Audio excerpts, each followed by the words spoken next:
What about you, sir? Do you think the colored students will show up? If I got anything to do with it, they won't show up. Well, I think it's a breaking point of the school integration. I just don't feel that they have a right to go to school. Plessy versus Ferguson, a case that ruled that any organization that separated blacks from whites was legal as long as the separate facilities were acknowledged as equal. In 1954, Brown versus Board of Education overturned Plessy and decided that segregated schools were not equal. A year later, Brown too declared that the state federal courts were to require integration. In the future, these court hearings led to 200 schools desegregating. Racism within the education system has been an issue that America has been dealing with for centuries. First they were enslaved and were denied the opportunity to learn, then they were provided with lesser quality of education. As time progressed, America saw improvements in the equality within the classroom environment, but to an extent in an altered attitude towards the inclusion of people of color.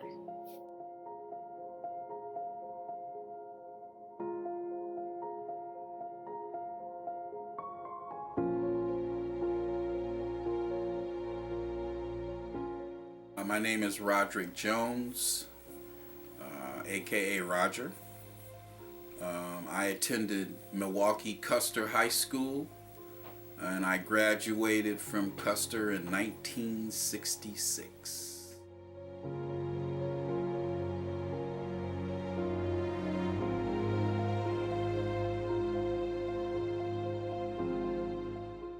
So, when attending your school, what would you say was like the racial ratio within the entire population of the school? Ironically, back in the 60s when I was attending high school, Milwaukee Custer, as we were told, at that time was one of the largest high schools in the state.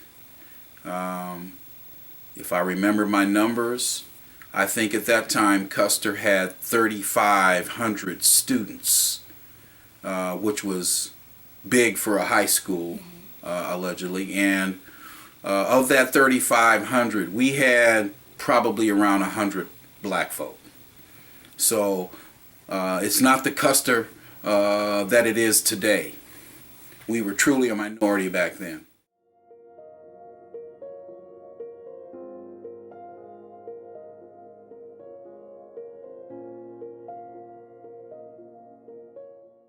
Topic of the documentary.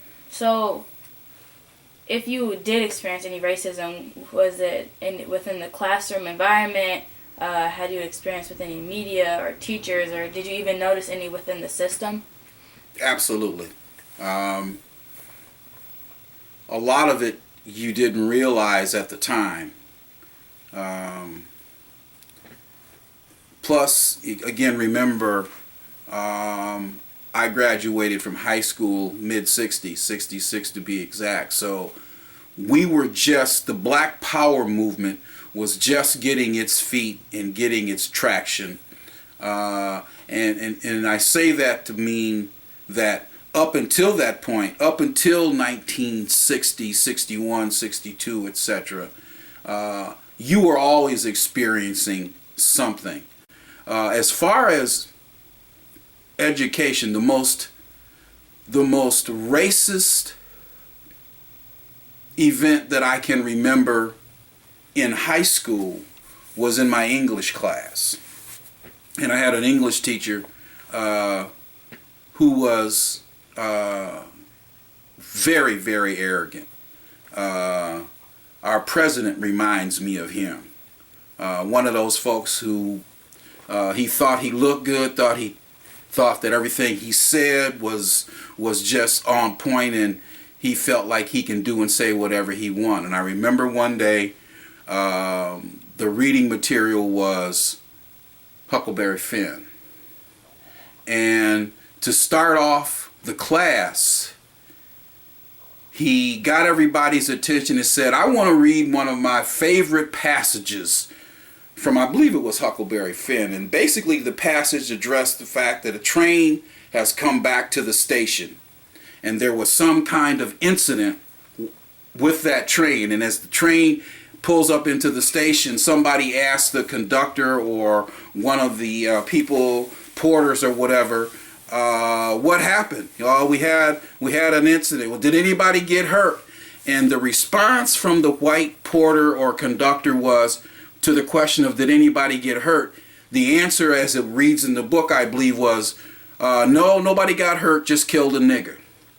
And that was this teacher's, one of his favorite passages. When he finished reading that, he happened to look in my direction, and you know what, nobody else in the class looked like me but me.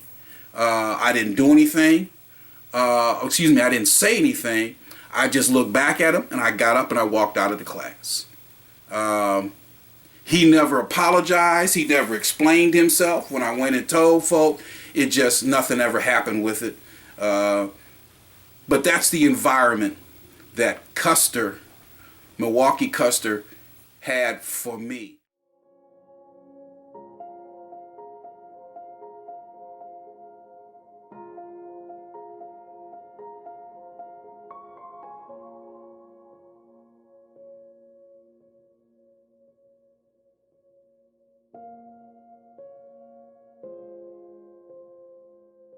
And in any revolution, and I maintain we are in a revolution, and like a true revolution, we have to make sacrifices, and we have to distinguish between battles and wars.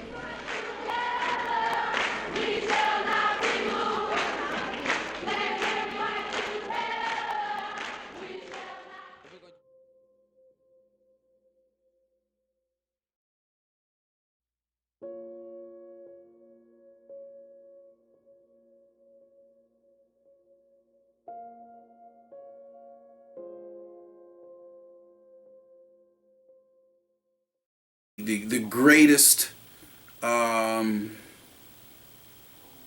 fault that continues to happen is everybody knows how important education is, and everybody knows that if we shortchange certain groups of people as far as the education, the quality of the materials, the quality of the people that run those school systems, the quality of the people that teach those particular kids, then we put those particular students at a disadvantage. They cannot compete with their peers who live not in the inner cities, etc. And that's the largest crime that's being perpetrated amongst poor and people of color, and it continues today.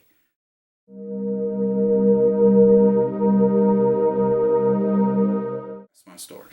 Thank you. Thank you for that. Can I go now? Yeah.